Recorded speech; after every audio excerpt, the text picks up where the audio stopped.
Any comment about the sentence, Mr. Lindsay? Do you have anything to say to the victim's family? Step in, face back wall.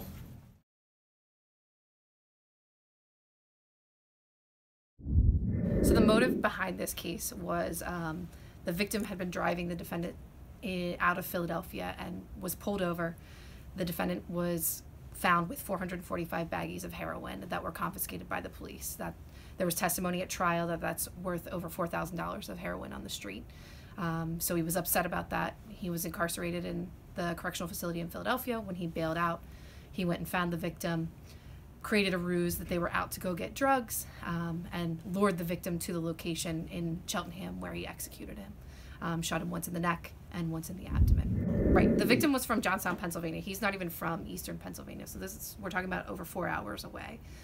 He was relying on the defendant. The defendant was driving the victim's car, took him to this area, said they were going to get drugs, got him alone out of the vehicle, took him into this dark property that the victim was completely unfamiliar with, never been to the area, and took him out there and shot him twice.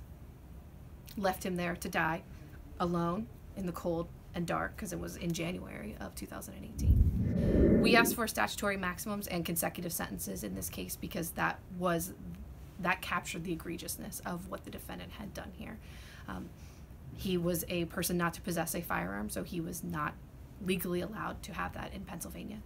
He went out and acquired one, obviously illegally, and then used that firearm to take the life of another individual. Yes, during trial we played a prison phone call where he was laughing about destroying evidence and running away from the U.S. Marshals who were trying to track him down for the warrant on the first-degree murder.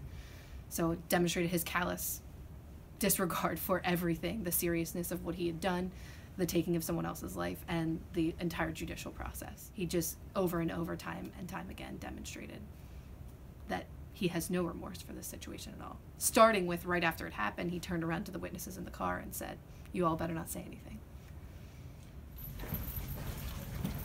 Any comment about the sentence, Mr. Lindsay? Do you have anything to say to the victim's family? Step in, face back wall. Okay, so what's going to happen? This is Carl Hessler Jr. reporting for Digital First Media from the Montgomery County Courthouse in Norristown.